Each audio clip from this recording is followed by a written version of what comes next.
Controles administrativos e práticas seguras de trabalho.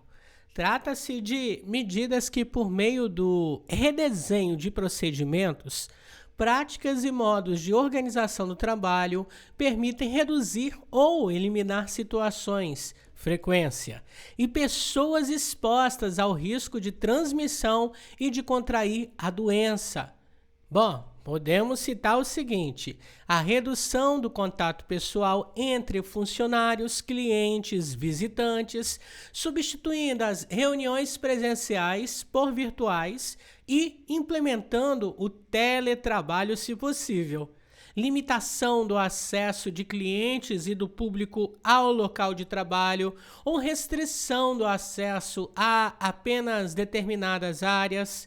Bom, em estabelecimentos comerciais com atendimento presencial, como farmácias, mercados e dentre outros, a fixação de cartazes com informações e avisos em locais visíveis e garantia do distanciamento entre as pessoas. A definição de dias alternados de trabalho ou turnos extras que reduzem o número de trabalhadores em uma instalação, permitindo que eles mantenham distância maior um do outro, se possível. Cancelamento ou adiantamento de viagem sempre que possível. Elaboração de instruções de trabalho relativas ao uso de EPI. Vestimentas apropriadas de acordo com o cenário de exposição e contendo orientações sobre colação, remoção, higienização, troca, descarte de roupas e equipamentos de proteção, ações educativas quanto às fontes de risco, aos modos de transmissão e às medidas de proteção contra o Covid-19, como, por exemplo, a prevenção de dispersão de gotículas no ambiente, distanciamento entre pessoas, lavagem regular das mãos, uso de álcool em gel e treinamento dos trabalhadores para o uso de EPI, a disponibilização de toalha de papel descartáveis, inclusive para limpeza de superfícies de trabalho e de cestos de lixo sem o toque manual. Bom, vamos agora falar sobre os equipamentos de proteção individual, os tão famosos EPIs.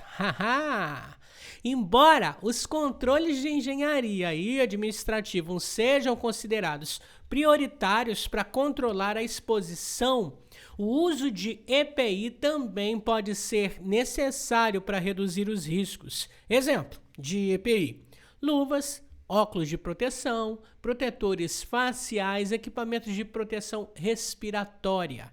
Durante um surto de uma doença infecciosa, como a Covid-19, as recomendações de uso de EPI para ocupações ou tarefas de trabalho podem mudar e sofrer atualizações das avaliações de risco e informações sobre sua eficácia na proteção dos trabalhadores contra esse vírus.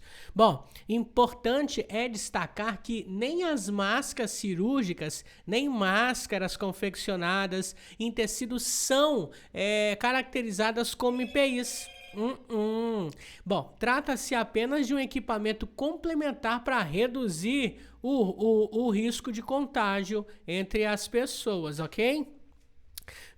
Todos os tipos de EPIs devem ser selecionados com base no risco para o trabalhador, colocados, usados e removidos adequadamente conforme aplicável, usados continuamente e ajustados periodicamente quando necessário, higienizado, inspecionados, armazenados, substituídos, descartados adequadamente conforme aplicável para evitar a contaminação dos usuários e outras pessoas ou do meio ambiente. Os empregadores são obrigados a fornecer gratuitamente, os empregadores são obrigados a fornecer gratuitamente aos seus trabalhadores EPIs necessários para eliminar ou reduzir o risco existente do desempenho das atividades conforme previsto lá no artigo 166 da Lei 6.514 de 22 de 12 de, olha só, de 1977, e logicamente na nossa querida NR6, que é de equipamento de proteção individual. Os tipos de EPI necessários durante o surto do Covid-19 serão definidos com base no risco de infecção pelo SARS-CoV-2, nas tarefas que podem levar à exposição a esse tão temido vírus. Vamos falar um pouquinho das características e indicações de proteção respiratória. Esse assunto é importante e bem específico, né? No presente contexto do Covid-19, o uso da proteção respiratória se refere à utilização de máscaras cirúrgicas e respiradores do tipo PF1, PF2, PFF3, como você acompanha. O Centro Canadense de Saúde e Segurança Ocupacional, ele disponibiliza uma tabela comparativa entre essas coisas. Por exemplo, as máscaras cirúrgicas são chamadas assim por seu uso predominante em certos centros cirúrgicos. Não são adaptáveis ao rosto do usuário, portanto não conferem uma vedação ao fluxo de ar externo, composta por camadas, sendo aos exteriores de material não tecido, tá? Hidrófobo e do meio. Elemento filtrante de tecido são úteis para evitar a disseminação de gotículas mais grosseiras geradas pelo usuário, reduzindo o risco de inalação de gotículas ou de aerosol líquidos pelo receptor, mas não impedem a inalação de partículas menores dos micrômetros, vamos dizer assim, por parte do receptor. Os respiradores, por exemplo, são máscaras com adaptação facial indicada para proteção contra agentes biológicos como vírus e bactérias. A adaptação facial é fator determinante na proteção do usuário. A classificação de peças faciais filtrantes, conhecida como máscaras de proteção respiratória descartáveis, são PFF1, PFF2 e PFF3. Os filtros utilizados em peças semifaciais ou faciais inteiras são classificados como P1, P2 e P3. No Brasil, a peça semifacial filtrante para partículas equivalentes é a N95 e a PFF2.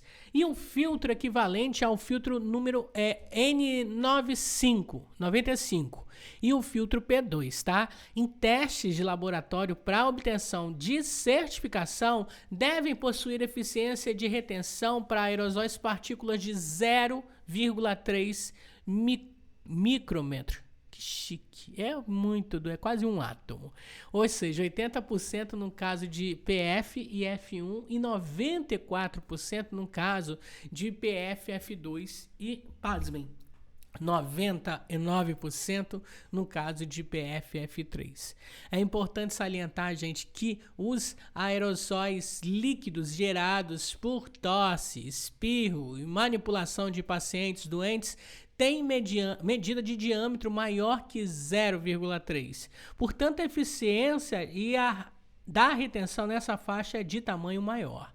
Quanto a peças faciais filtrantes da classe PFF2, se eles não tiverem disponíveis, considere usar outros respiradores que ofereçam maior proteção e melhorem o conforto do trabalhador, tais como peças faciais filtrantes como PFF3, respirador, purificador de ar, como peça semifacial ou facial inteira com filtros ou cartuchos apropriados, respirador, purificador de ar motorizado, que é aquele PR, né?